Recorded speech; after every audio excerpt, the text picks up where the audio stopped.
Lecture होगा। और इस लेक्चर को शुरू करने से पहले मैं सबसे पहले तो आपको विश करना चाह रही थी, which I just did. I will wish you again Happy New Year to you and your family. May you all enjoy and God bless you all. एक चीज हम हमेशा न्यू ईयर के टाइम पे हमेशा होता है कि न्यू ईयर में हम लोग न्यू ईयर रेजोल्यूशंस लेते हैं, है ना। न्यू ईयर रेजोल्यूशंस लेते हैं कि इस साल मुझे ये करना है, इस साल मुझे ये करना, अपने आप में ये चेंज लेके आना है। सो आप लोग भी अपनी न्यू ईयर रेजोल्यूशन सेट करें। और being your guide, being your teacher, मैं चाहूंगी कि आप लोग अपनी न्यू ईयर रेजोल्यूशंस अपने करियर रिलेटेड और अपनी स्टडीज रिलेटेड भी कुछ गोल्स आप लोग सेट करें। जो परफॉर्मेंस मैं एक्सपेक्ट करती हूँ आप लोगों से, वो परफॉर्मेंस आप लोग देना शुरू करें, ठीक है। ऑल द फर्स्ट डे है तो, लेकिन मेरा काम है आप लोगों को मोटिवेट करना, तो मैं ये जरूर कहूँगी कि आप लोग अच्छे से पढ़ाई करना शुरू करें। और जो भी आपको लगता है, जस्ट अपना 2020 में जो चीजें आप लोग को लगी कि कोई कमियां रह गई हैं आपके एफर्ट्स में, उन कमियों को अब 2021 में आप लोग न आने दें, ठीक है।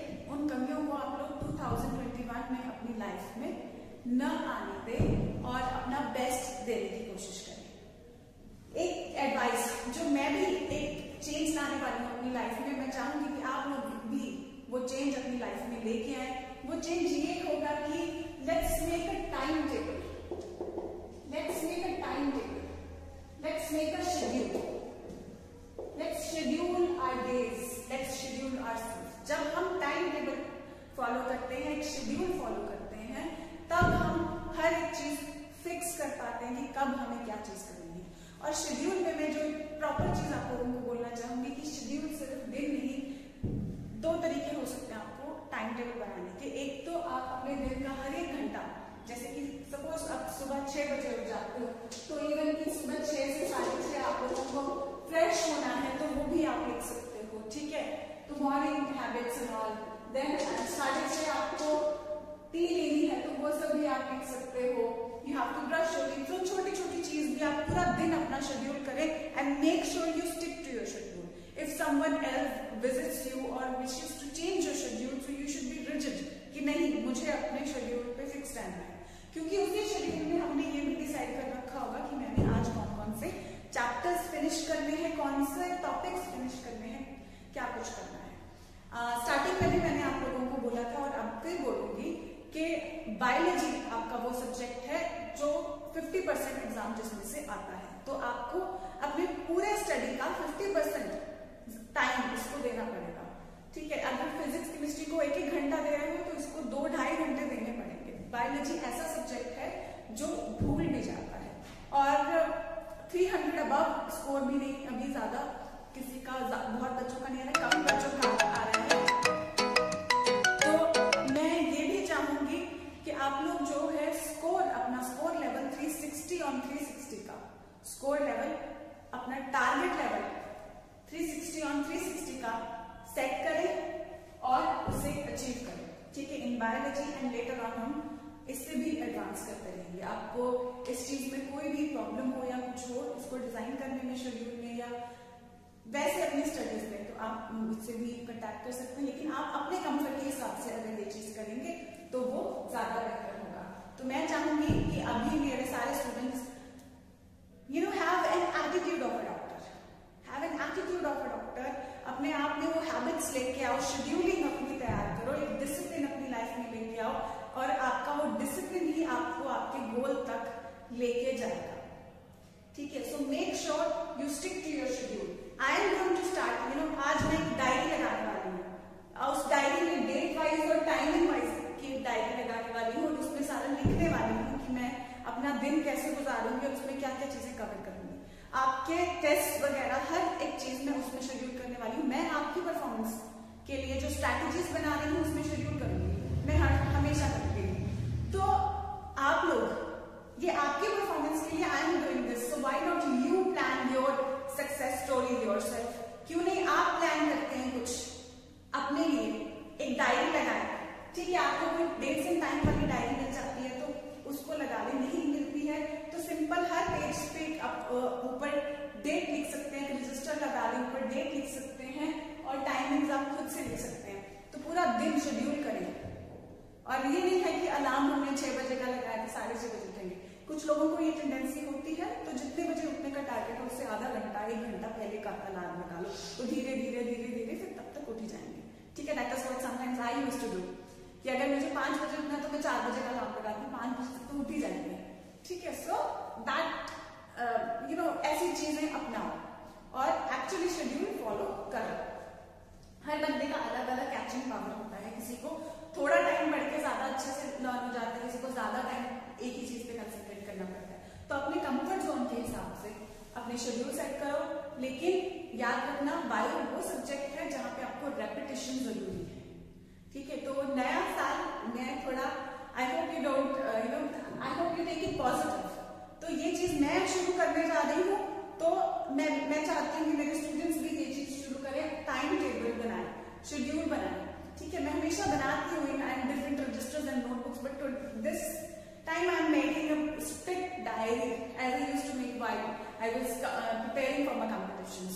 तो अभी भी मैं वो चीज दोबारा से शुरू करने जा रही हूँ, diary with dates and timings. So I want you all to do that. ठीक है, या तो रजिस्टर पे कर लो या डायरी पे कर लो, whatever rough thing you have, whatever rough thing you have, कोई रफ कॉपी, कोई ऐसी कॉपी बड़ी हो, ठीक है, आपके पास, तो वहां पे डेट एंड टाइम लिख के शुरू कर दो। और उस कॉपी पे कम से कम ये 365 डेज जो इस नए साल के, इस 2021 के आने वाले हैं, इनको शेड्यूल करो। जब 2020 में हमने पढ़ाई शुरू की थी, उस टाइम में हमें नहीं पता था हमारे ऑनलाइन लेक्चर्स होंगे और ये सब चीजें होंगी, हम लोग मेंटली प्रिपेयर नहीं थे। लेकिन अभी जैसे WHO बोल भी रहा है दिस थिंग मे लास्ट, अभी थोड़ा इसके डिफरेंट स्ट्रेन्स भी आ रहे हैं ऑल दैट, तो हम लोग मेंटली रेडी रहे कि चाहे सिचुएशन कैसी भी हो जाए, लेकिन हम हर सिचुएशन के हिसाब से ढल जाएंगे और हमारी परफॉर्मेंस पे कोई असर नहीं होगा। जस्ट अपने स्टडी टेबल के सामने I will do it, I will do it, मैं ये नहीं कहूंगी आई कैन डू इट लिखो, मैं कहूंगी आई विल डू इट लिख के अपने सामने लगा। ठीक है, तो इस साल जब आप कंपटीशन की तैयारी कर रहे हैं, एक ये नोट आपके स्टडी टेबल के सामने होना चाहिए, आई विल डू इट। और 10 बार रोज सुबह उठते ही 10 बार आप ये बोलेंगे I will do it, I will do it, I will clear my entrance exam, I will gain success. And 2021 ये एक नया, सिर्फ एक नया साल शुरू नहीं होने जा रहा है, ये एक नया डेकेड शुरू होने जा रहा है। ठीक है, 2021 से लेकर के 2030 तक ये एक नया डेकेड शुरू होने जा रहा है। और प्लानिंग इस हिसाब से शुरू करो कि आप इस साल में अपने आप को कहां देखना चाहते हो। 2030 डेकेड मतलब 10 साल को बोलते हैं। सो इस डेकेड के एंड पे ये नया डेकेड शुरू होने जा रहा है। इस नए डेकेड के, this is going to be the third decade of 21st century, this is going to be the third decade. So happy new decade also. So, and not only happy but wish you all a very successful new decade. So as to make it a successful decade, what you have to do, you have to plan this. आज जो plan करोगे इस साल की starting में, तो वैसे ही entrance test के रिजल्ट्स आएंगे और एंट्रेंस टेस्ट का रिजल्ट ही डिटरमिन करेगा कि इस साल पे आप कहां होंगे। लेकिन ये भी मैं कहूंगी कि स्ट्रेस नहीं लेना है, बिना स्ट्रेस लिए। कुछ बच्चे क्या करते हैं, टेस्ट वाले दिन स्ट्रेस में होते हैं, तो स्ट्रेस नहीं लेना है। टेस्ट वाला दिन हमारा एंजॉयमेंट का दिन होगा। हम जो पूरा साल मेहनत करेंगे वो उसकी सेलिब्रेशन होता है। टेस्ट जो सारी मेहनत की होती है उसका फल मिलता है हमें टेस्ट वाले दिन। So we going to enjoy that day. So उस दिन टेंशन फ्री होके एंजॉय कर पाए, उसके लिए इस साल को पूरा डेडिकेट कर दो अपनी स्टडीज की तरफ। एक स्मार्ट पर्सन की तरह पढ़ाई करो। ठीक है, स्मार्टली स्टडी करना है। 50 मिनट्स पढ़ो, 10 मिनट का ब्रेक लो, 10 मिनट में जॉगिंग करो, रनिंग करो, वॉकिंग करो। बैठ के पढ़ना पसंद है तो एक जगह फिक्स कर लो। अभी तो जैसे विंटर्स आ रहे हैं, दोपहर में धूप आ जाती है कई बार, तो उस टाइम पे अपनी बुक्स लेकर के, आपके मॉड्यूल्स मैंने पतले पतले बना रखे हैं, उनको उठा करके आप चलते चलते पढ़ सकते हो, जिससे क्या होगा, आपकी कंसंट्रेशन भी बनती रहेगी और आपकी हेल्थ भी सही रहेगी। So instil good habits in yourself. ज्यादा टाइम अलग चीजों पे नहीं, आपको जो ये स्टडी कंसंट्रेशन, हर चीज का ध्यान रख सकते हैं, लेकिन स्टडीज को मैक्सिमम मैक्सिमम मैक्सिमम टाइम आपको देना पड़ेगा। You have to dedicate yourself. और सिर्फ टाइम देने से कुछ नहीं होगा कि ध्यान कहीं और है, किताब के सामने बैठे हुए हैं, पूरा का पूरा ध्यान उधर लगाना पड़ेगा, अपना दिल उधर लगाना पड़ेगा, ठीक है। मन से पढ़ाई करनी पड़ेगी। अगर मन से पढ़ाई करोगे तो goals, you will achieve the goals, ठीक है, you will achieve the goals. कोई चीज नहीं याद हो रही, मैं आपको बोलती हूँ 10 बार लिखो, तो वो पनिशमेंट के तौर पे लगती है, तो वो पनिशमेंट के तौर पे नहीं होती है। 10 बार लिखने से आपको वो चीज कभी नहीं भूलेगी, लेकिन अगर वो दिल से लिखोगे, तो अगर अपने मन से लिखोगे, तो अपने आप से ये हैबिट इंस्टॉल करो कि कोई चीज नहीं याद होती है, उसको हम खुद से 10 बार लिख के देखिए, 5 बार लिख के देखिए, 10 बार लिख के देखिए, वो चीजें लाइफ लॉन्ग नहीं भूलेंगे आपको। लिख के याद करो, बोल बोल के याद करो, चलते फिरते याद करो। एंड वन थिंग मोर, हम मूवीज देखते हैं, मूवी को लर्न करने की कोशिश नहीं करते, अपने आप याद हो जाती है, ठीक है। तो जो लेक्चर्स आपको मिल रहे हैं अभी, ऑनलाइन रिकॉर्डेड लेक्चर्स मिल रहे हैं, तो बाय चांस आपका अभी पढ़ने का मन नहीं है, कंसंट्रेशन हो ही नहीं रहा, कभी ऐसी सिचुएशन भी आती है, so why not you play the lecture, उसको सुनते रहो, चलते फिरते सुनते रहो, उसको लगा के छोड़ दो, वो कान में पड़ता रहेगा, ठीक है। तो उससे भी क्या हो जाएगा, आपके पिछले लेक्चर्स और पिछले चैप्टर्स भी आप रिवाइज कर पाओगे, ठीक है। वो आज सुबह सुबह गाना चलता है ना, कचरे वाले लेने आते हैं, तो वो स्वच्छ भारत का, तो that is a good song, ना मोटिवेशन करते हैं वो लोग स्वच्छता के लिए, बट वो सॉन्ग हमने कभी लर्न करने की कोशिश नहीं की, लेकिन वो सारे इंडिया को याद हो गया। क्यों? उसको हम सुनते हैं, हमारे सेंस ऑर्गन सुनते हैं, हमारा ब्रेन एक्टिवेट हो जाता है, उस चीज को हम डेली सुन रहे हैं। तो वैसे ही डेली बेसिस पे आप अगर स्टडी करते जाओगे, ठीक है, तो जैसे पाठ करते हैं हम लोग, तो वो भी हमें पूजा करते हैं, तो उससे क्या होता है, हमें डेली वो चीजें क्या होती है, याद हो जाता है। तो हमने बुक सामने रखी होती है उसकी, लेकिन हम उसको बिना देखे कर रहे होते हैं। तो सिमिलरली अपनी जो बुक्स हैं, हमारी बायो भी ऐसी ही है, ठीक है, उसको डेली बेसिस पे आप करके देखो। कोई एक चैप्टर है जो 12-13 दिन आप ऐसे रीड कर लो, ठीक है, आपका कंसंट्रेशन पावर उतनी अच्छी नहीं है या कुछ, तो उसको रीडिंग हैबिट डाल लो। तो रीडिंग हैबिट डाल लोगे तो उससे क्या हो जाएगा, आपको वो चीजें जल्दी याद हो जाएंगी। सो शेड्यूल बनाने का काम जरूर करना, डिफरेंट हैबिट्स। अगर लर्निंग मुश्किल लगती है तो लेक्चर सुन के याद करो, सुनते जैसे मैं बताती हूँ कि 5 मिनट दे रही हूँ आपको, तब लिखो, तो उस टाइम पे आप लिखोगे तो जो कुछ मैंने पिछले 10 मिनट में बोला वो सारा आपके दिमाग में रिवाइंड होता रहेगा। So follow the techniques, follow a time table. First of all make a goal. Final goal तो हम सबका है, लेकिन एवरीडे गोल्स भी सेट करो। इस दिन के एंड तक मुझे ये सब कर लेना है, तो फाइनली दिन के एंड में आप हर चीज टिक करते जाओगे। और लास्ट में टाइम टेबल के लिए भी शेड्यूल बनाना है, पिछले टाइम टेबल को टिक करना है और नया टाइम टेबल डिजाइन करना है, ठीक है। You can make monthly time tables, you can make weekly time tables, you can make daily time tables, as you wish. अपने हिसाब से, अपनी फ्लेक्सिबिलिटी के हिसाब से गोल सेट करो, टाइम टेबल सेट करो। सो अभी इसके बाद मैं लेक्चर पे शुरू करूंगी, जो हमारा फोटोसिंथेसिस का चला, तो लेक्चर हम लोग स्टार्ट करेंगे इसके आगे, ठीक है। So wish you all a very happy new year and a happy new decade. All the best students.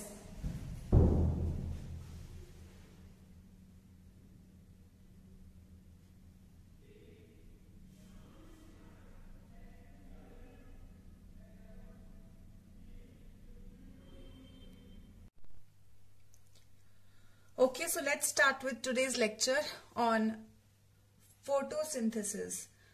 हमने प्रीवियस लेक्चर में साइक्लिक और नॉन साइक्लिक फोटोफॉस्फोराइलेशन यानी कि इसका फर्स्ट स्टेप लाइट रिएक्शन हमने फिनिश कर लिया था, ठीक है। तो लाइट रिएक्शन यानी फोटोफॉस्फोराइलेशन 2 तरीके से हो सकता है, नॉन साइक्लिक या जेड स्कीम से और साइक्लिक स्कीम से।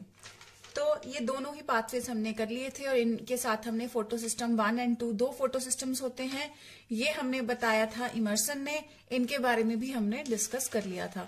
तो अभी हम लोग कुछ डिफरेंसेस डिस्कस कर लेते हैं। जैसे मैंने आपको बताया था कि आज के लेक्चर में हम डिफरेंसेस डिस्कस करेंगे, ठीक है। तो हम इनके डिफरेंसेस डिस्कस कर लेते हैं। आई होप आप स्टडी करके आए होंगे और डिफरेंसेस और कंपैरिजन जो हम इनका करने जा रहे हैं, फोटो सिस्टम 1 और फोटो सिस्टम 2 का सबसे पहले हम करने जा रहे हैं। तो ये चीज आप लोगों को ज्यादातर कंसेप्ट इसके पहले ही क्लियर होंगे, ठीक है। तो मैं यहाँ पे कैरेक्टर्स लिखते जाऊंगी और ये उम्मीद करूंगी कि आपको इनकी डिस्क्रिप्शन जो है या क्या पॉइंट यहाँ पे आएगा वो पहले ही पता होगा। आप भी ट्राई कीजिएगा अगर आप लोगों ने पढ़ा हुआ है तो, ठीक है, फॉर एग्जाम्पल मैं यहाँ पे पहले कैरेक्टर की बात कर रही हूँ। पहला मैं रिएक्शन सेंटर, जैसे मैं यहाँ पे रिएक्शन सेंटर लिख रही हूँ, तो कौन सा रिएक्शन सेंटर होता है यहाँ और कौन सा यहाँ पे होता है, इसको आप गेस करने की कोशिश कर सकते हैं मेरे लिखने से पहले। ठीक है, तो फोटो सिस्टम 1 में कौन सा होता है, रिएक्शन सेंटर फोटो सिस्टम 1 में जो होता है 700। इसमें जो इसका जो P700 का क्लोरोफिल ए ही होता है रिएक्शन सेंटर दोनों में, लेकिन यहाँ पे जो रिएक्शन सेंटर होता है क्लोरोफिल ए वो 700 नैनोमीटर्स की जो लाइट है उसको अब्सॉर्ब करता है। So it absorbs 700 nanometres, whereas in photo system 2 chlorophyll A is the reaction centre again, लेकिन यहाँ पे वो क्लोरोफिल ए होता है जो 680 नैनोमीटर्स की लाइट अब्सॉर्ब करता है। तो ये अंतर आ जाता है दोनों ही फोटो सिस्टम्स में। तो ये हो गया रिएक्शन सेंटर। सेकेंड पॉइंट जो आता है वो है साइक्लिंग का। हमने देखा कि एक जो है फोटो सिस्टम, यानी कि बेसिकली ये कौन से टाइप के फोटोफॉस्फोरिलेशन में इन्वॉल्व है। फॉर एग्जांपल जो फोटो सिस्टम 1 है, हमने देखा कि ये दोनों साइक्लिक और नॉन साइक्लिक फोटोफॉस्फोरिलेशन दोनों में ही इन्वॉल्व है। So it is involve in, या इन्वॉल्वमेंट, इस पॉइंट पे अगर आप साइक्लिंग की जगह इन्वॉल्वमेंट लिखना चाहें तो वो ज्यादा बेहतर रहेगा। ठीक है, इन्वॉल्वमेंट। बेसिकली पॉइंट समझाने के लिए यहाँ पे हेडिंग्स मैंने उस हिसाब से बस बना ली है। Involved in both cyclic and non-cyclic photophosphorylation, involved in both. So we see photo system 1 being involved in both. So photo system 1 को हम यहाँ पे भी देखते हैं, नॉन साइक्लिक में और साइक्लिक में भी हम इन्वॉल्व देखते हैं। ठीक है, और फोटो सिस्टम 2 जो है इसे हम देखते हैं इन्वॉल्व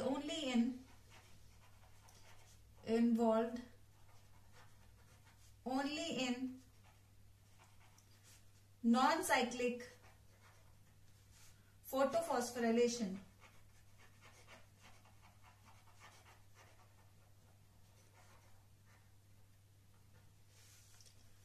ठीक है, यहाँ पे हम देख सकते हैं कि फोटो सिस्टम 2 सिर्फ नॉन साइक्लिक में इन्वॉल्व है और साइक्लिक में हमें कोई फोटो सिस्टम 2 नहीं दिखता। फोटो सिस्टम 1 दोनों में है।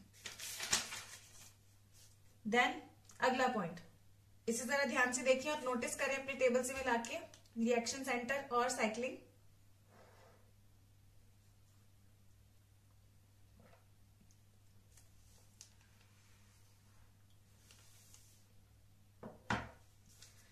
तो अगला पॉइंट आ जाता है रेशो का। Ratio of chlorophyll is to carotenoids. Ratio of chlorophyll is to carotenoids. तो ratio of chlorophyll is to carotenoids क्या आता है? So chlorophyll is to carotenoids का जो रेशो है वो आता है यहाँ पे, क्लोरोफिल होता है 20 या 30 के बीच में (1), यानी कि 20:1 से लेकर के 30:1 तक का रेशो आ सकता है। सो हम ये भी इस तरीके से भी लिख सकते हैं 20/30 ये 20/30 भी लिख सकते हैं, क्योंकि क्लोरोफिल यहां से रेशो वेरी करता है 20:1 से लेकर के 30:1 तक। सो 20/30:1, ठीक है, 20 बाय नहीं है, ये 20/30 है। तो वही अगर हम देखें कि यहाँ पे फोटो सिस्टम 2 में क्लोरोफिल और कैरोटिनॉइड्स, हमें पता है कि क्लोरोफिल ही अबंडेंट अमाउंट में होता है हमेशा, लेकिन फोटो सिस्टम 1 में कैरोटिनॉइड्स का अमाउंट बहुत ही ज्यादा, नियरली 20th से लेकर के 30th पार्ट तक होता है ऑफ क्लोरोफिल। लेकिन फोटो सिस्टम 2 में अगर हम देखें तो क्लोरोफिल 3 से 7 तक इसकी अमाउंट हो सकती है और कैरोटिनॉइड्स उसी में इसका इतना पार्ट। तो यहाँ पे रेशियो थोड़ा कम हमें देखने को मिल रहा है, यानी कैरोटिनॉइड्स का नंबर फोटो सिस्टम 2 में थोड़ा ज्यादा है as compare to photo system 1।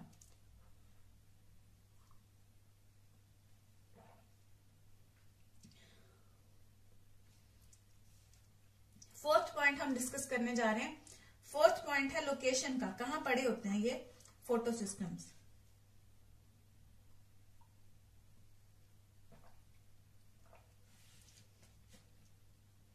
Photo system 1 है, it is on the membrane of thylakoid. Thylakoid की मेम्ब्रेन में तो दोनों ही होते हैं, ठीक है, लेकिन जो फोटो सिस्टम 2 होता है it is present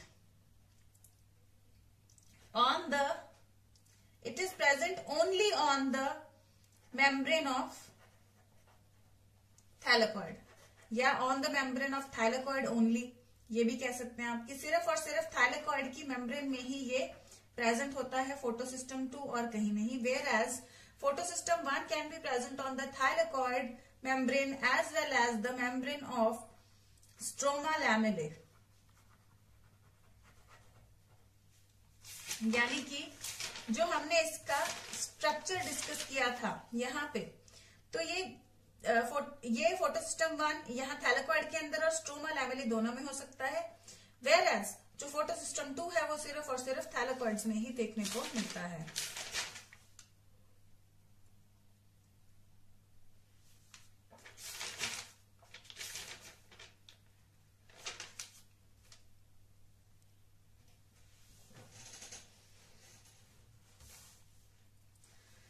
next point हम डिस्कस करते हैं बेटे, ऑक्सीजन।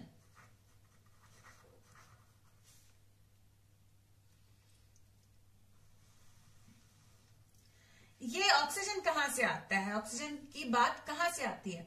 आपको जरा यहां पे अगर याद हो तो फोटो सिस्टम 2 जो इलेक्ट्रॉन्स ले रहा था तो वो फोटोलाइसिस ऑफ वाटर से फाइनली ले रहा था, ठीक है, और फोटोलाइसिस ऑफ वाटर से इलेक्ट्रॉन्स तो आ रहे हैं, साथ ही में ऑक्सीजन भी रिलीज हो रही है, लेकिन फोटो सिस्टम 1 इलेक्ट्रॉन्स इधर से फोटो सिस्टम 2 से ले रहा है या जो इसके पास वापस आ जाते हैं प्लास्टोसाइनिन से।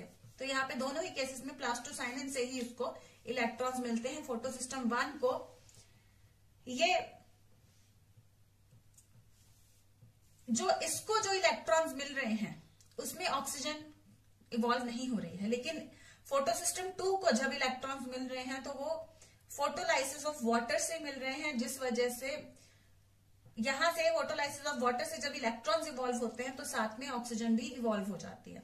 सो ऑक्सीजन का मेंशन आएगा, तो फोटो सिस्टम 2 को जब इलेक्ट्रॉन्स मिलते हैं तो ऑक्सीजन इवॉल्व होती है, whereas photo system 1 is not associated with the complex that helps in photolysis, तो ऑक्सीजन इज नॉट इवॉल्व। या मैं इसी के साथ में पॉइंट फोटोलाइसिस का भी मेंशन कर देती हूँ, या तो ऑक्सीजन का पॉइंट आ सकता है यहाँ पे या फोटोलाइसिस का पॉइंट आ सकता है। ये डिफरेंसेस हमने सिर्फ आपका कंसेप्ट स्ट्रॉन्ग करने के लिए लिखे हैं, तो आप इसको 2 पॉइंट्स बनाना चाहें तो आप वैसे भी बना सकते हैं, मैं कंबाइंड लिख रही हूँ, ठीक है, आप समझने पे है। अगर आपको ऐसे कम समझ आता है तो आप इसके 2 पॉइंट्स बना लेना जब मैं आपको टाइम दूंगी, ठीक है। So photo system 1 is not associated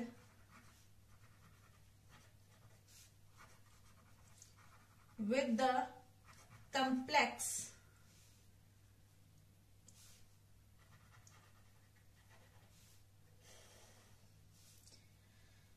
which helps in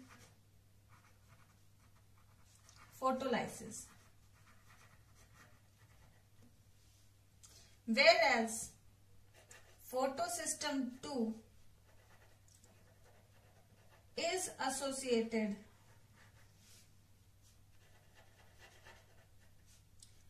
with photolysis complex या वाटर स्प्लिटिंग कॉम्प्लेक्स या फोटोलाइसिस कॉम्प्लेक्स।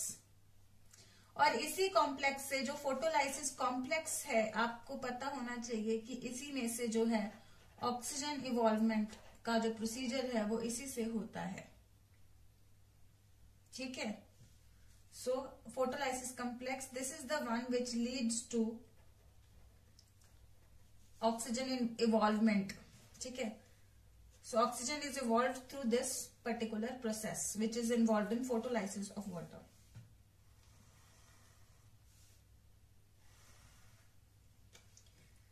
So आप अलग अलग भी लिख सकते हो, ठीक है. It is associated with photolysis. It is not associated with photolysis complex. It is associated with photolysis complex. Oxygen is evolved because of photolysis. Oxygen is not evolved because of photolysis. आप ऐसे दो points भी इसको बना सकते हो, photolysis और oxygen. ठीक है, अगर आपको जैसे भी कन्वीनियंट लगता है. ठीक है, बिल्कुल हैंड टू माउथ वाला तो आपको जरूरत नहीं है, आप समझ सकते हो वैसे भी. So source of electrons. Source of electrons जो होता है ये थोड़ा near by closely related topic के आगे पहले वाले से.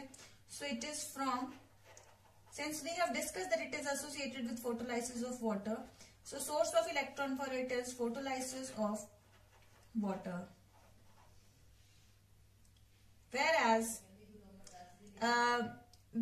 अगर इलेक्ट्रॉन, सोर्स ऑफ इलेक्ट्रॉन्स, अगर साइक्लिक फॉस्फोराइलेशन की बात की जाए, साइक्लिक फॉस्फोराइलेशन की बात की जाए तो क्लोरोफिल ए खुद ही ओरिजिन होता है इलेक्ट्रॉन्स का, वो ही इसके पास वापस आ जाते हैं. तो खुद ही, तो कौन है सोर्स? खुद क्लोरोफिल ए ही सोर्स रहेगा यहाँ पे. In case of cyclic photophosphorylation the source is chlorophyll A, and in case of non cyclic photophosphorylation source is photosystem 2. क्योंकि आपको याद होगा यहाँ पे सोर्स आ रहा है फोटोसिस्टम 2 से. ठीक है, नॉन साइक्लिक में फोटोसिस्टम 1 की यहाँ बात करें, नॉन साइक्लिक में फोटोसिस्टम 1 के पास आता है फोटोसिस्टम 2 से, वेयर एज इसका खुद का क्लोरोफिल ए जो इसका रिएक्शन सेंटर होता है उसी से इलेक्ट्रॉन्स का वो ही बनते हैं source. So this is the comparison between photosystem 1 and photosystem 2. ठीक है, इसमें रिएक्शन सेंटर, दोनों में रिएक्शन सेंटर क्लोरोफिल ए है, बस यहाँ का 700 नैनोमीटर ऑब्जॉर्ब करता है और इधर का 680. साइक्लिंग, तो ये साइक्लिक नॉन साइक्लिक दोनों में इन्वॉल्व है और ये सिर्फ नॉन साइक्लिक में. तो आप ये चीजें भी देख सकते हैं जो हमने साइक्लिक नॉन साइक्लिक प्रोसेसेस दोनों डिस्कस किए, उनको देख के आपको ये समझ आ जाएगा. सो रेशियो कैरोटेनॉइड्स का और क्लोरोफिल का, क्लोरोफिल इज टू कैरोटेनॉइड्स 20:1 से लेकर के 30:1 तक. सो यहाँ पे यानी कैरोटेनॉइड्स काफी कम होते हैं इसमें, इस फोटोसिस्टम में, वेरस इसमें कंपैरेटिवली ज्यादा नंबर होता है. ठीक है, देन location on the thylakoid membrane या स्ट्रोमा लैमेलिया की मेम्ब्रेन में, ये दोनों की मेम्ब्रेन में, सॉरी ये only on the thylakoid membrane, ये दोनों की मेम्ब्रेन में.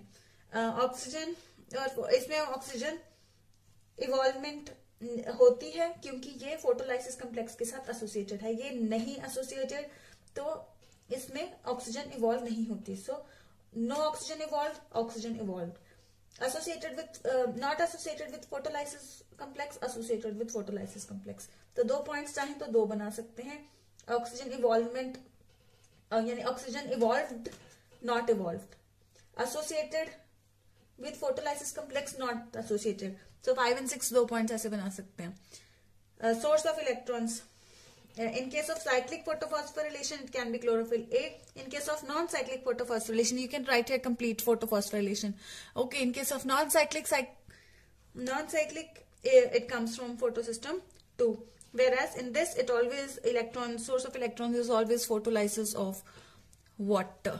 ठीक है, so I'll give you some time. You can note it down.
hope you have noted it. So now we are moving on to the next. We are moving on to the comparison between cyclic and non-cyclic photophosphorylation. If you have understood this, you will understand that. And these are the topics which need your concept clarification from the previous topic.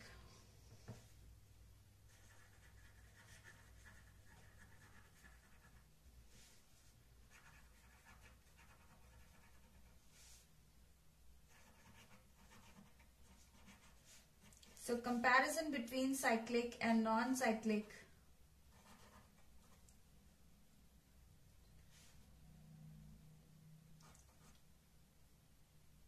photophosphorylation.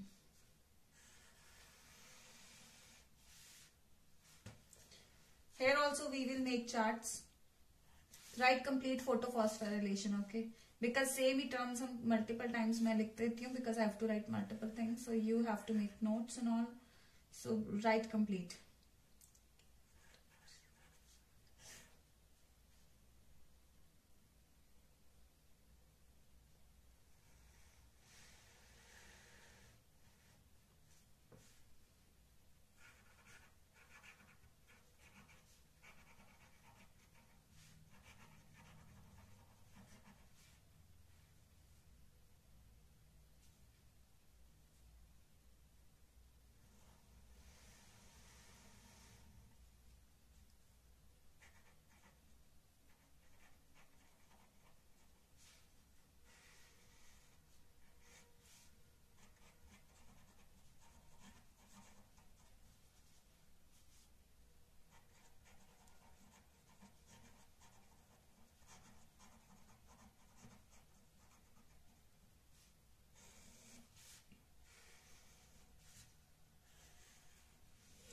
So we are comparing certain characters of cyclic and non-cyclic photophosphorylation.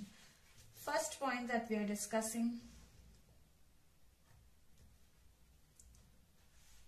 products synthesized और byproduct, जैसे भी आप लगा सकते हैं इसको, products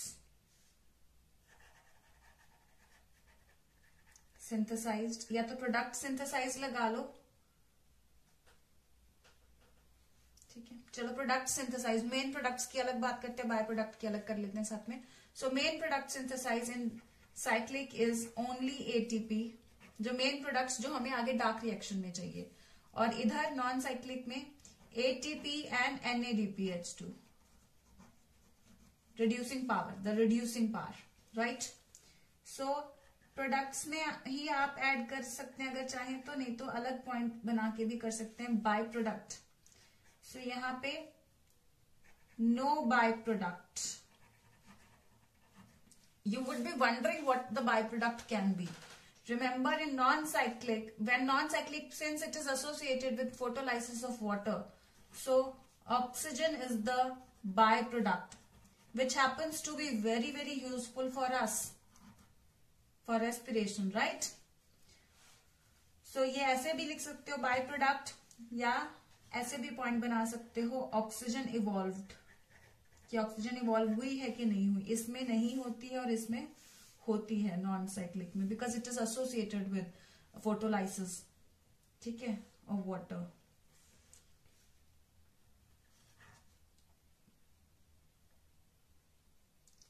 photo system requirement,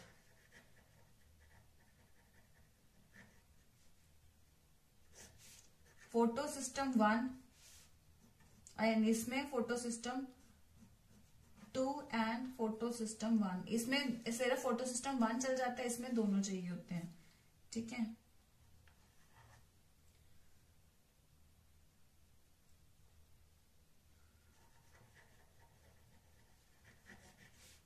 आगे आता है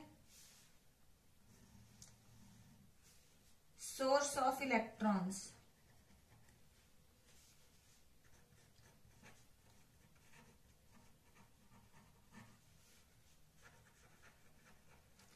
No external source of electrons is needed. कोई एक्सटर्नल सोर्स इलेक्ट्रॉन्स का नहीं चाहिए होता. यहां पे क्योंकि फोटोलाइसिस हो रही है, so water is the external source. External source की बात हो रही है, इंटरनल सोर्स ऑफ इलेक्ट्रॉन इसमें है which is chlorophyll A.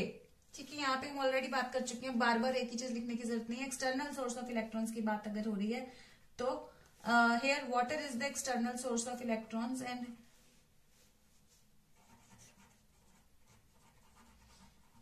in case of non-cyclic no external source is required because photo system से खुद से ही जो जनरेट होते हैं इलेक्ट्रॉन्स वो वापस आ जाते हैं उसके पास।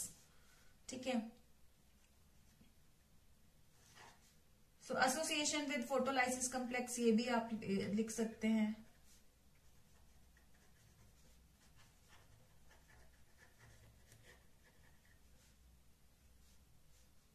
Association with water photolysis complex. तो साइक्लिक में नहीं होता है एंड नॉन साइक्लिक में होता है। This is an additional point you can make if you want. ठीक है, देन कम्स कंडीशंस रिक्वायर्ड। तो मैंने जैसे आपको बताया कि दोनों जो फोटो सिस्टम 1 और फोटो सिस्टम 2 की अगर बात करते हैं तो यहाँ पे सिर्फ फोटो सिस्टम 1 है। ठीक है, तो इसको 700 नैनोमीटर चाहिए होता है और यहाँ पे फोटो सिस्टम 2 से आ जाता है तो इसको 680 चाहिए होता है इसका ऑपरेशन शुरू होने से पहले। ठीक है, इसको 700 नैनोमीटर की इनिशियल लाइट इंटेंसिटी चाहिए, इसको 680 नैनोमीटर की। सो वैसे भी कंडीशंस, इसके अलावा क्या कंडीशंस उस टाइम पे होती हैं और क्या इनको रिक्वायरमेंट है। ठीक है, वेवलेंथ के अलावा low intensity of light, low intensity of light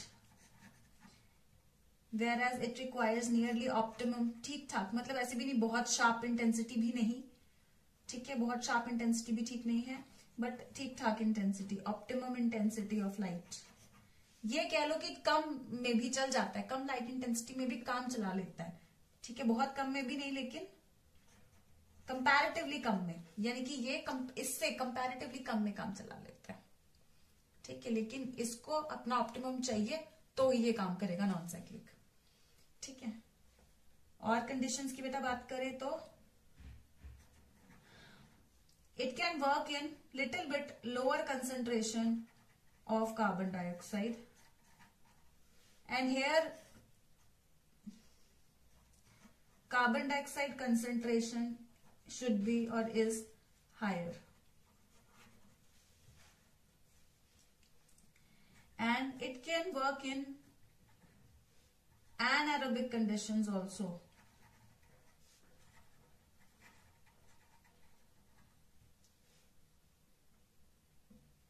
It works in aerobic conditions। अब ये बात कहां से आती है एरोबिक एनारोबिक, इसको ज्यादा डेप्थ में मत लेके जाना।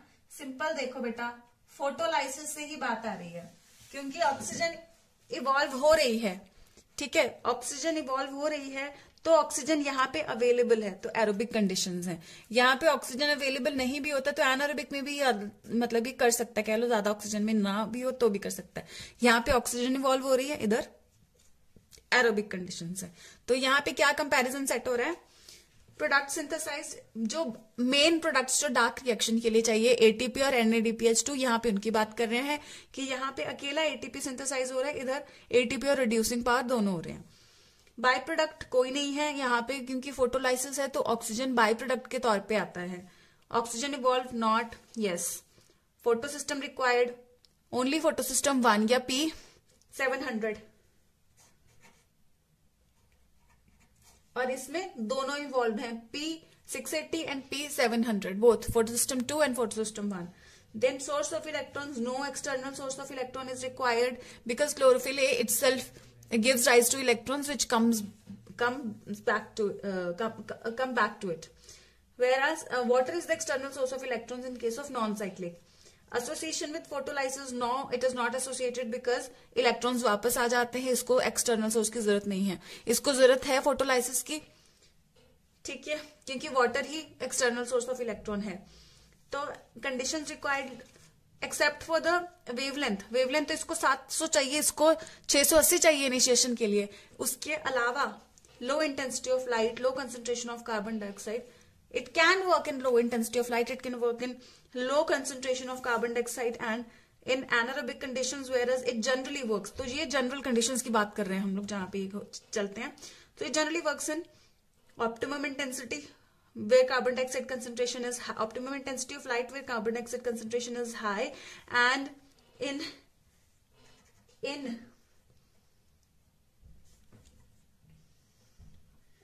aerobic conditions only, because oxygen is continuously being evolved over here. So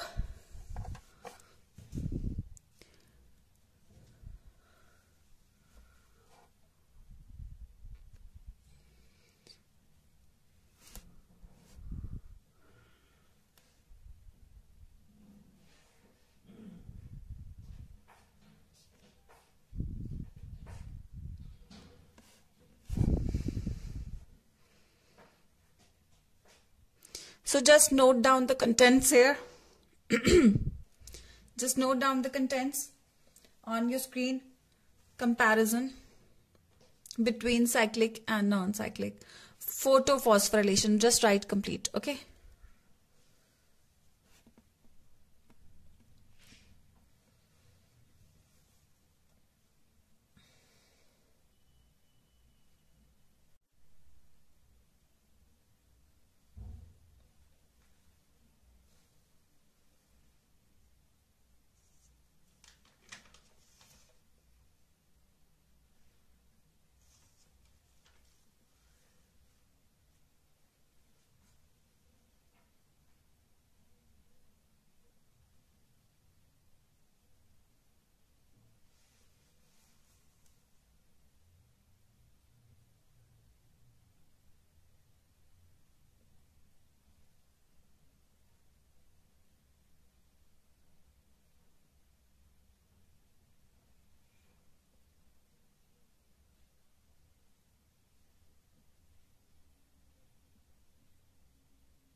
Okay, I hope you have noted it.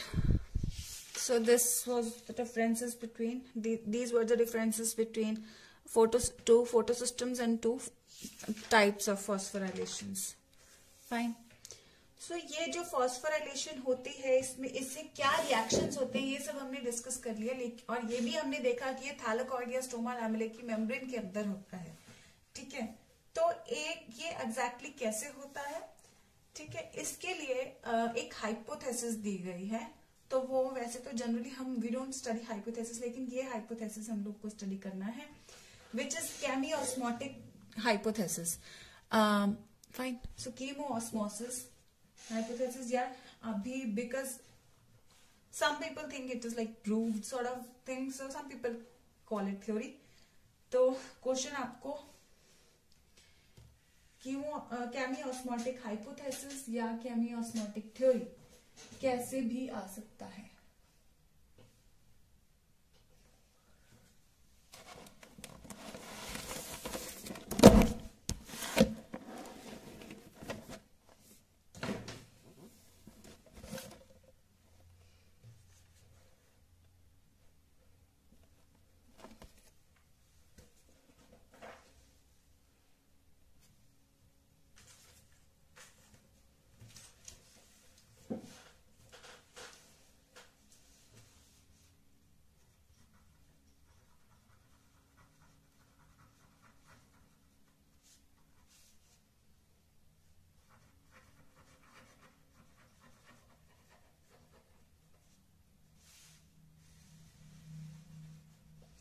केमियोस्मोटिक hypothesis, ठीक है।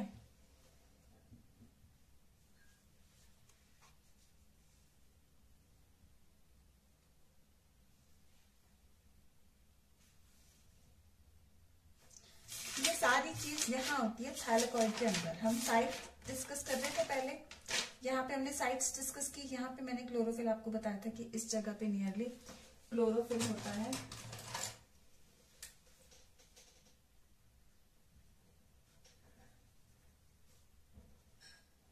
ठीक है, और इसी मेम्ब्रेन में बेटा ये जो हम कह रहे हैं ना मेम्ब्रेन ऑफ थैलेकॉइड, तो वो इसी मेम्ब्रेन के अंदर, ये वाली मेम्ब्रेन के अंदर ही ये सारा प्रोसीजर होता है। तो हम इसी चीज को अब थोड़ा और बड़ा करेंगे। पहले हमने इसको इतना बड़ा किया था, यहां से इसको एक्सपैंड किया, मीजोफिल को, मीजोफिल में से क्लोरोप्लास्ट को एक्सपैंड किया, क्लोरोप्लास्ट में से थैलेकॉइड को इतना एक्सपैंड किया, और इसमें क्लोरोफिल हमने रिप्रेजेंट की। अब हम इस चीज को पूरा एक्सपैंड करने जा रहे हैं।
मैंने आपको बताया था कि जो फोटोलाइसिस कॉम्प्लेक्स होता है वो इनर मेम्ब्रेन के इनर साइड पे होता है। तो फोटोलाइसिस कॉम्प्लेक्स से हम सारी चीज, ये वाली जो नॉन साइक्लिक है, यहां से शुरू करने जा रहे हैं कि ये प्रोसीजर कहाँ होता है। तो ये नॉन साइक्लिक का ये वाला प्रोसेस, फोटोलाइसिस ऑफ वाटर, ये इनर साइड, अगर ये थैलेकॉइड है, ये थैलेकॉइड की इनर मेम्ब्रेन और ये थैलेकॉइड की आउटर मेम्ब्रेन, ये थैलेकॉइड के अंदर का स्ट्रोमा, ठीक है। तो इस स्ट्रोमा के अंदर थैलेकॉइड का स्ट्रोमा, ये वाला स्ट्रोमा नहीं, क्लोरोप्लास्ट का स्ट्रोमा नहीं, थैलेपॉइड का, ये वाली चीज, ठीक है, इसके अंदर यहां पे इसी को हमने एक्सपैंड किया। ये डबल मेम्ब्रेन स्ट्रक्चर जो था इसी को हमने यहां पे एक्सपैंड किया है। तो इसके अंदर हम यूं ही एक स्केमेटिकली बना देते हैं कि सपोज करो यही फोटोलाइसिस कॉम्प्लेक्स है, यहाँ पे फोटोलाइसिस हो रही है और जो वाटर मॉलिक्यूल है एक वाटर मॉलिक्यूल की इसमें स्प्लिटिंग हो जाती है इनटू 3 थिंग्स।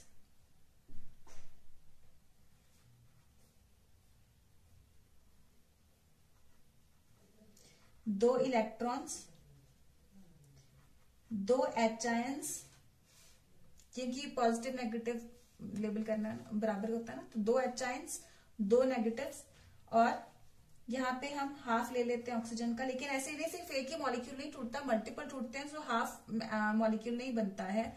तो वो लेबलिंग आपको पता है बैलेंसिंग का, ठीक है। तो लेकिन हम लोग 2 इलेक्ट्रॉन्स ट्रैवल करते हुए दिखाने हैं, तो इसीलिए हम इतना ही कंसिडर करेंगे, ठीक है। सो ये इस तरीके से ये 2 इलेक्ट्रॉन्स बन जाते हैं। और अब यहाँ पे ये जो ऑक्सीजन है, यहाँ पे ये जो ऑक्सीजन है, इस ऑक्सीजन का क्या होता है, ये जो ऑक्सीजन है ये तो बाहर डिफ्यूज आउट कर जाएगी।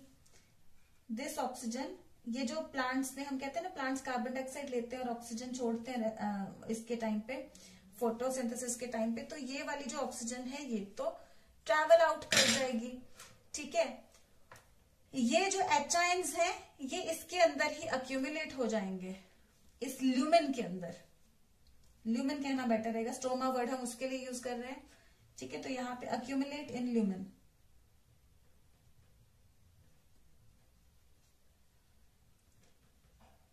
इसी ल्यूमेन के अंदर ही ये इकट्ठे हो जाएंगे, ठीक है। तो ये 2 इलेक्ट्रॉन्स जो हैं ये कहाँ जाएंगे। अब यहाँ पे ये 2 इलेक्ट्रॉन्स मिल जाते हैं फोटोसिस्टम 2 को, नॉन साइक्लिक फोटोफॉस्फोराइलेशन। तो वो फोटोसिस्टम 2 कहाँ पे है, वो जो फोटोसिस्टम 2 है, जस्ट अभी ध्यान से सुनना, ठीक है, लिखना नहीं, जैसे मैं हमेशा बताती हूँ, लिखना बाद में। तो वो फोटोसिस्टम 2 जैसे मैंने बताया यहाँ पे अवेलेबल है, ठीक है। इसको गोल बना सकते हो तो गोल बना लेना भाई, ठीक है, मेरे से थोड़ा टेढ़ा बन गया। सो ये जो फोटोसिस्टम 2 है, photosystem 2 is chlorophyll complex 680 plus the electron acceptor, ठीक है। तो अब ये जो 2 इलेक्ट्रॉन्स हैं,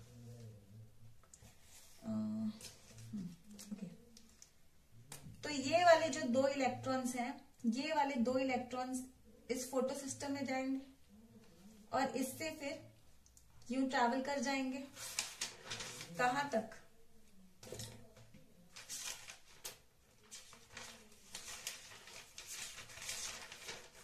यहां तक। ये चीज हमने यानी कि यहां प्रेजेंट कर दी, ये चीज, ठीक है। तो उसके बाद ये ट्रैवल करते हैं यहां से नीचे to photosystem 1 through cytochrome complex. Cytochrome पे एटीपी बन रहा था, सो ये फोटोसिस्टम 1 पे 1 तक चले जाएंगे। फोटोसिस्टम 1 फिर यहां बना रही हूं मैं,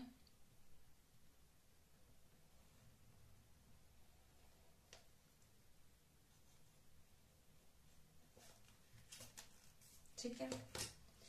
तो लेकिन फोटोसिस्टम 1 तक जाता है ये किसके थ्रू, साइटोक्रोम कॉम्प्लेक्स के थ्रू।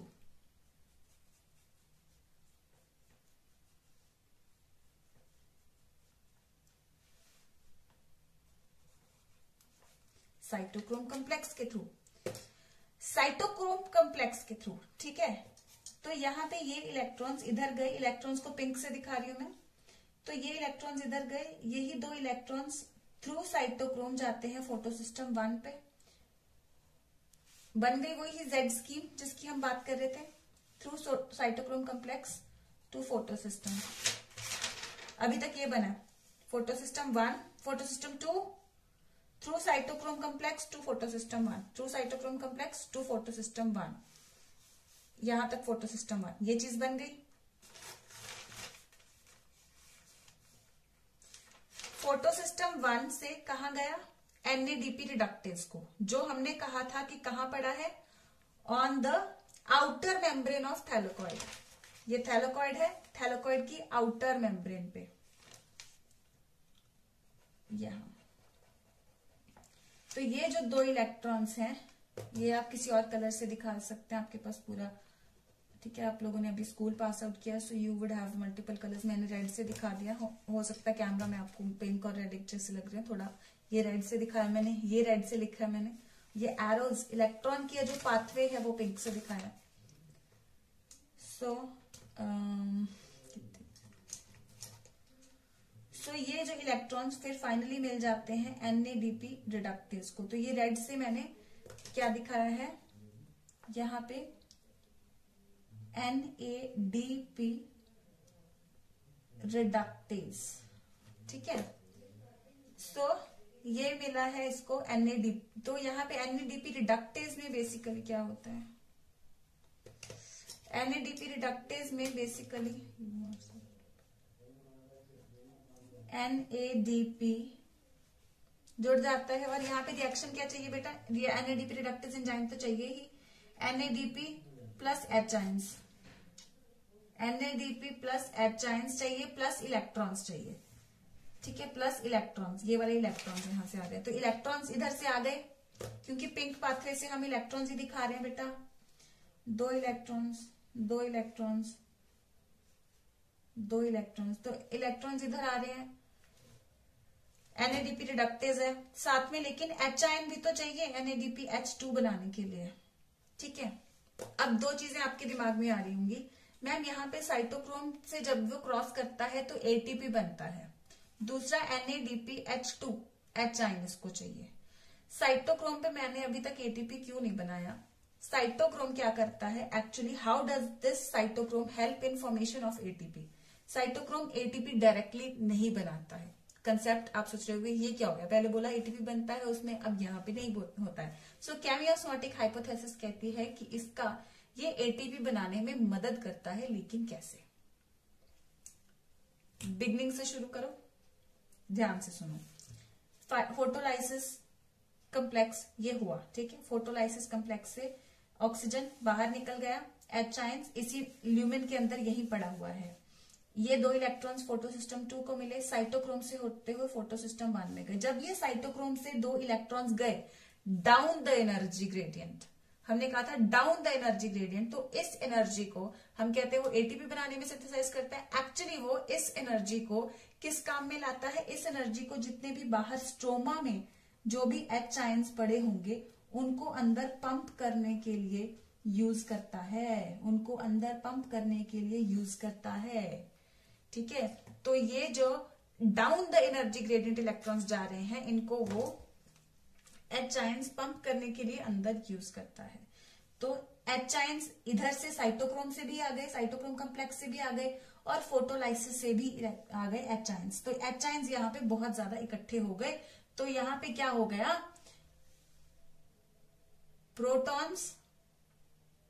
प्रोटॉन ग्रेडियंट हो गया, अंदर बहुत ज्यादा बाहर कम, ठीक है। लेकिन अब देखो क्या हुआ है, यहाँ पे H आयन इधर इकट्ठे हो गए, साइटोक्रोम ने क्या किया, H आयन इकट्ठे कर दिए। फोटोलाइसिस ऑफ वाटर, एक बार वो भूल जाओ, पिछले जो साइटोक्रोम ATP में मदद करता है वो यहाँ पे समझ आ जाएगा कि कैसे करता है, ठीक है। तो लेकिन यहाँ पे याद रखो, फोटोलाइसिस ऑफ वाटर से ऑक्सीजन बाहर, H आयन अंदर, इलेक्ट्रॉन्स इस साइकिल में, जैसे ही इलेक्ट्रॉन साइटोक्रोम से पास करेंगे डाउन द एनर्जी ग्रेडियंट जा रहे हैं, तो वो एनर्जी को साइटोक्रोम, जो इलेक्ट्रॉन्स छोड़ रहे हैं नीचे जाते वक्त, उस एनर्जी को साइटोक्रोम यूज करेगा प्रोटॉन्स को, H आयंस को अंदर पंप करने के लिए, प्रोटॉन्स या H आयंस को अंदर पंप करने के लिए, ठीक है।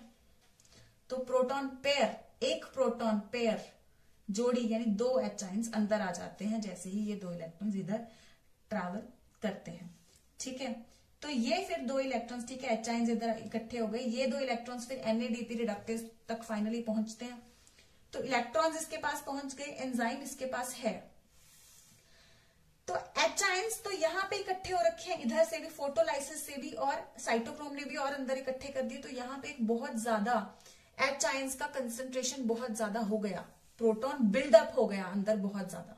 तो प्रोटॉन जब अंदर बहुत ज्यादा बिल्ड हो गया तो वो बहुत एनर्जी आ जाएगी उसमें बाहर जाने की टेंडेंसी आ जाएगी। तो यहाँ पे क्योंकि बहुत ज्यादा है, यहाँ पे कम रह गए हैं, तो एक प्रोटॉन ग्रेडियंट बिल्ड हो गया है, यानी प्रोटॉन डिफरेंस बिल्ड हो गया है। यहाँ पे बहुत ज्यादा है और यहाँ पे बहुत कम है।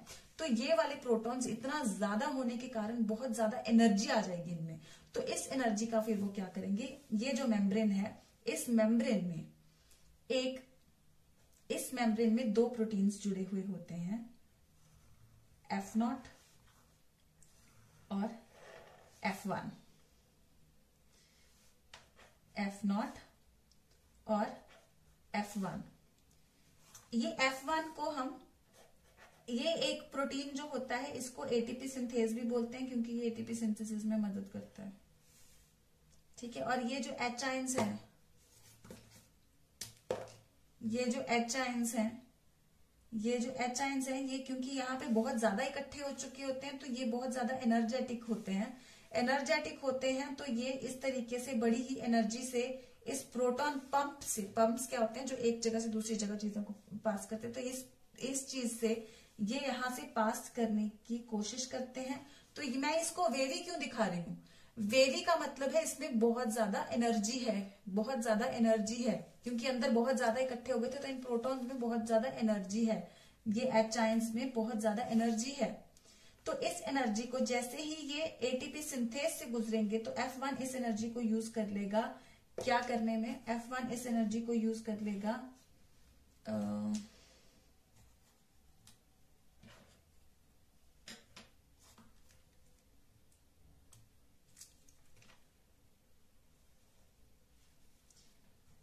फॉस्फेट और एडीपी को जोड़ने में, फॉस्फेट और एडीपी को जोड़ने में।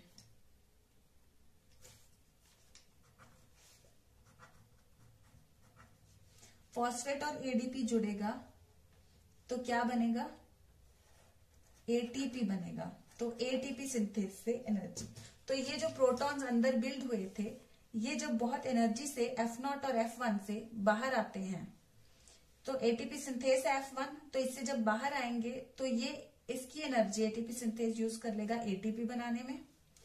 ठीक है, तो यहाँ पे एटीपी मॉलिक्यूल बन जाता है और ये प्रोटॉन्स जो हैं तब तक बाहर आ जाते हैं। ठीक है, तो जो हम बात कर रहे थे कि साइटोक्रोम एटीपी बनाता है, तो वो एटीपी बनाने के लिए सिर्फ प्रोटॉन बिल्डअप कर रहा है, वो प्रोटॉन बिल्ड करता है। जैसे प्रोटॉन्स यहां से गुजरेंगे तो एटीपी की सिंथेसिस हो जाती है। तो अब ये H आयन कहां पे चाहिए, NADP को चाहिए। सो these H ions will travel towards NADP and they will join NADP। यहां से इलेक्ट्रॉन्स आ गए हैं, यहाँ पे H आयन है, यहाँ पे NADP है। सो क्या बन जाता है, यहाँ पे क्या चीज सिंथेसाइज हो जाती है, NADPH2 which is the reducing power. So this is how ATP and reducing power both are synthesized in non-cyclic photophosphorylation. तो non-cyclic photophosphorylation कहाँ होती है, थैलेकॉइड की मेम्ब्रेन में, और कैसे होती है इसका कंसेप्ट हमें यहाँ पे क्लियर होता है। ठीक है, अगर आप ये सब दोबारा सुनना चाहते हैं तो 19 मिनट पीछे जाके दोबारा सुन सकते हैं, 19 मिनट्स पीछे जाके। ठीक है, मैं थोड़ा यहाँ पे अभी नोट कराती हूँ आपको। ये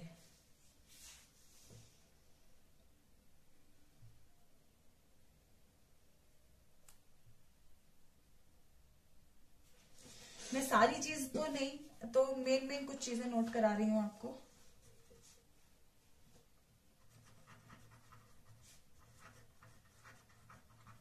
When electrons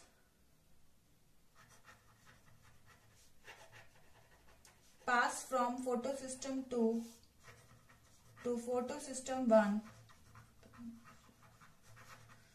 through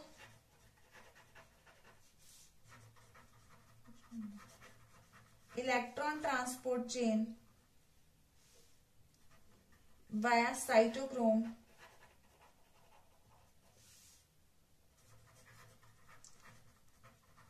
cytochrome uses that energy, ये मैं लेमन लैंग्वेज में सिंपल आपको समझ आ जाए ऐसी लैंग्वेज लिखवा रही हूं. Uses that energy to pump a proton pair inside the lumen. So we can say that cytochrome is electron transporter.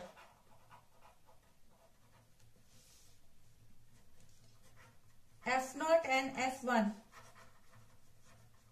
particles act as channels for accumulated protons to move from lumen to stroma. तो ये thylakoid छोटे छोटे से होते हैं, बाहर सारा stroma होता है. फिर से रिमाइंड कराऊंगी, ये थैलेकॉइड से बाहर जा रहा है, या बाहर का है स्ट्रोमा. ठीक है. So from lumen to stroma. तो ये चैनल्स का काम करते हैं जैसे हमने देखा. ठीक है. पहले ये साइटोक्रोम ट्रांसपोर्टर का काम करता है, प्रोटॉन को इधर से इधर देता है और इलेक्ट्रॉन्स को ट्रांसपोर्ट करता है. तो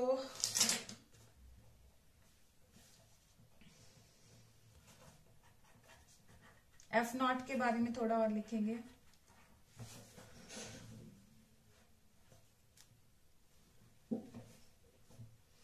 F0 integral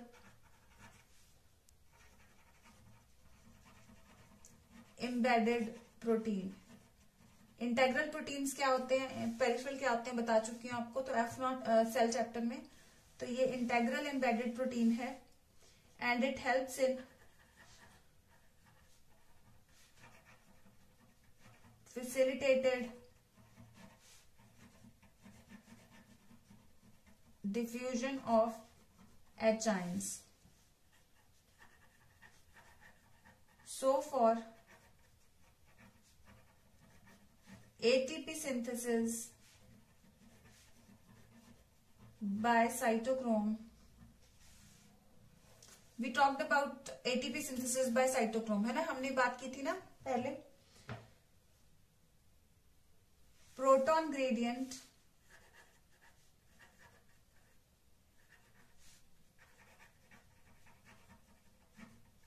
is a prerequisite. तो साइटोक्रोम नहीं करता है actually. We talk that earlier. So we talked earlier about this. So proton gradient is a pre requisite.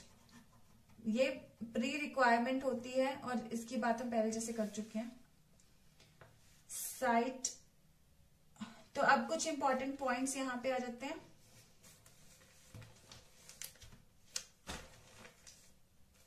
F1 जो है वो पेरिफेरल प्रोटीन है और एटीपी सिंथेज है, वो मैंने यहीं पे मेंशन कर दिया. पेरिफेरल है वो आपको दिख ही रहा है.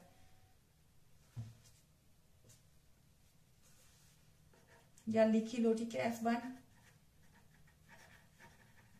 पेरिफेरल प्रोटीन है और एंजाइम है ये, वो एटीपी सिंथेज एंजाइम का भी वो काम कर रहा है. देन कुछ इंपॉर्टेंट पॉइंट्स आएंगे आपसे. क्वेश्चंस एमसीक्यूज में ये इंपॉर्टेंट आ जाते हैं. Site for water splitting complex, site for water या H2O.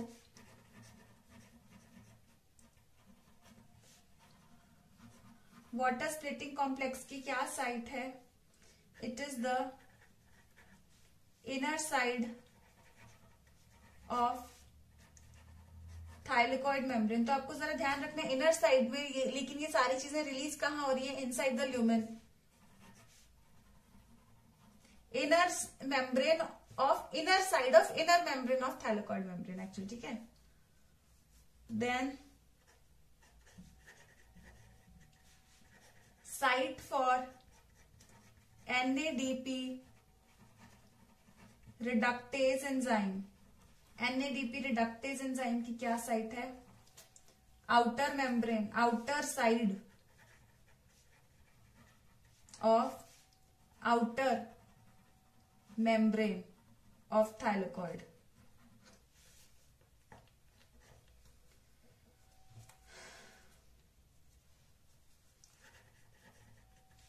Site of oxygen production, जैसे बताया था ये इनर मेम्ब्रेन की इनर साइड पे वाटर स्प्लिटिंग कॉम्प्लेक्स लगा हुआ है, और ऑक्सीजन जो है प्रोड्यूस होती है या रिलीज कहाँ होती है, इनसाइड द ल्यूमेन, ल्यूमेन के अंदर।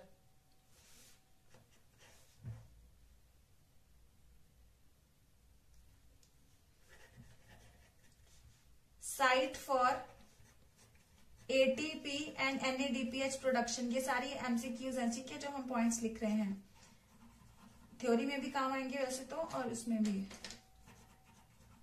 वन लाइनर्स हैं सारे आपकी क्विक रिवीजन के लिए, और नोट्स में भी वहां पे भी पॉइंट्स भी अगर एक्सप्लेन करने जा रहे हैं केमी ऑस्मोटिक हाइपोथेसिस, तो उसमें भी अच्छा है कि प्रेजेंटेशन दे सकते हैं। तो ये स्ट्रोमा में प्रोड्यूस हो रहे हैं, हम देख रहे हैं एटीपी भी इधर आ रहा है और एनएडीपी भी बाहर की तरफ स्ट्रोमा की तरफ प्रोड्यूस हो रहा है। तो कितने कंसेप्ट हमारे उसी चीज के क्लियर हो रहे हैं, नॉन साइक्लिक फोटोफॉस्फोराइलेशन के या लाइट रिएक्शन के। साइटोक्रोम जो होता है that is a proton acceptor कह सकते हैं उसको, या प्रोटॉन पंप कह सकते हैं।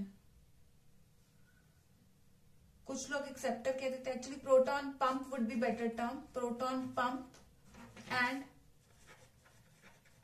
Electron transporter. And remember electron transporter की जो एनर्जी है उसी को यूज करता है ये, और प्रोटॉन पंप फिर बन जाता है, so that energy is used in becoming the proton pump, ठीक है। सो इलेक्ट्रॉन एक्सेप्टर नहीं है, इलेक्ट्रॉन ट्रांसपोर्टर है, ये याद रखना है, ठीक है। मैं कुछ और चीजें यहाँ पे लेबल करने जा रही हूँ, वो आपके पास इनके अलावा कोई और कलर का पेन हो तो उससे भी आप लेबल करें तो वो बेहतर रहेगा।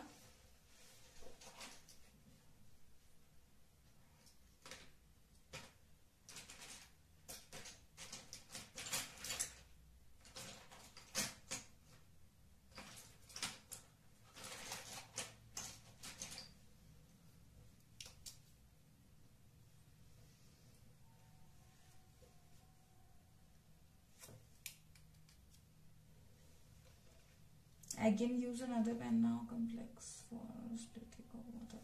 Water splitting complex can be this. Water splitting complex या complex for splitting of water.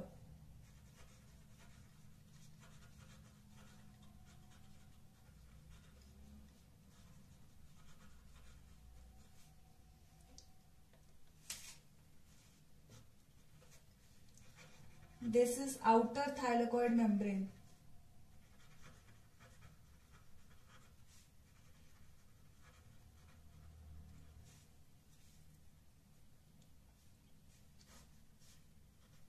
This is inner thylakoid membrane.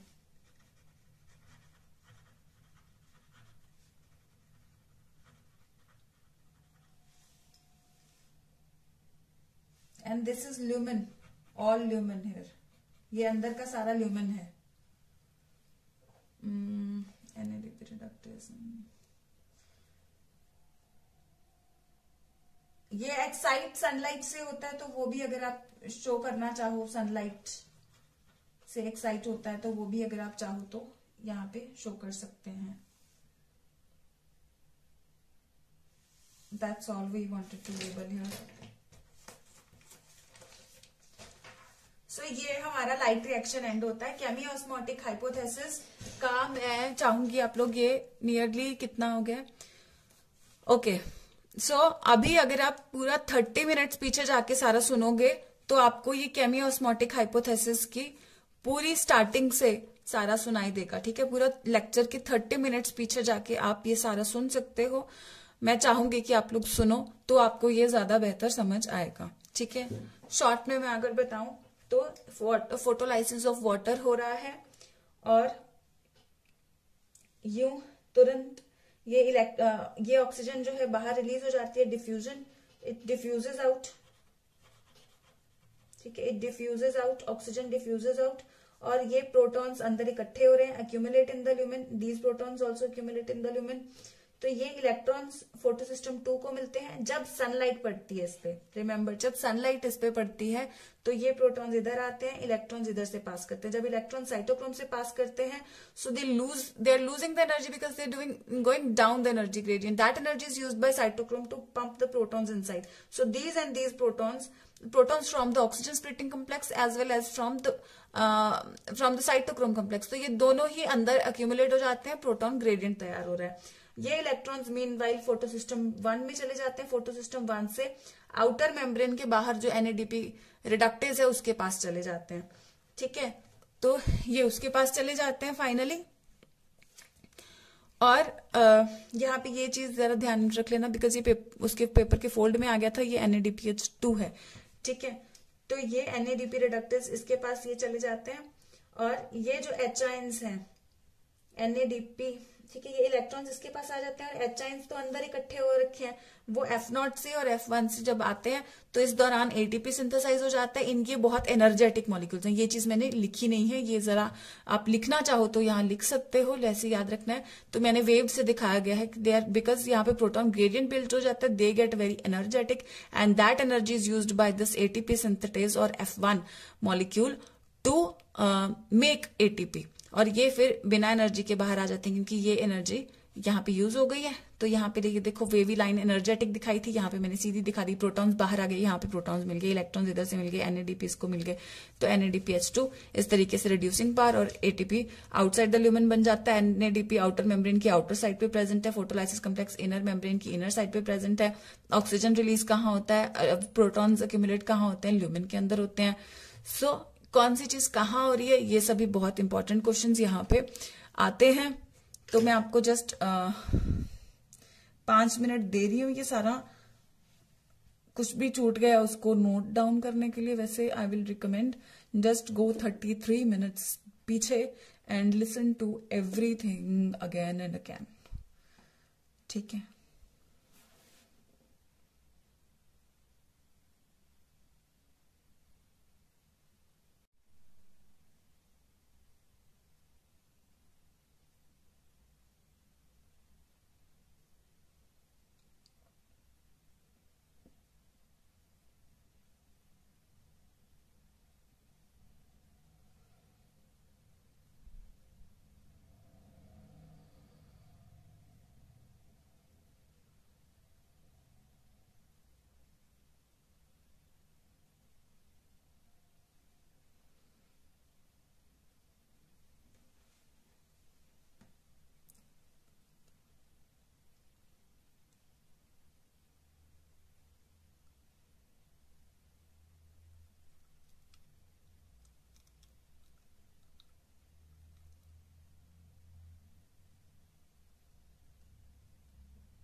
Okay, तो अभी तक अगर आपने नहीं नोट किया तो और पॉज करके नोट कर लीजिए, ठीक है। So that's all with this lecture, and because diagram बनाने में आई नो आपको टाइम लगेगा, सो डायग्राम जरूर अच्छे से ऐसे बनाना। मैं चाहूंगी कि आप इसको बार बार सुने, इस चीज को सुन के ज्यादा याद होगा, ठीक है। सो नए तरीके अपनाएं इस नए साल में पढ़ने के लिए, अच्छे से पढ़ाई करें, ज्यादा से ज्यादा मेहनत करें, do well in your studies, work hard and smart in this new session, in this new year. All the best. A happy new year once again. Okay, wish you all a happy new year once again. That's all with this lecture. All the best.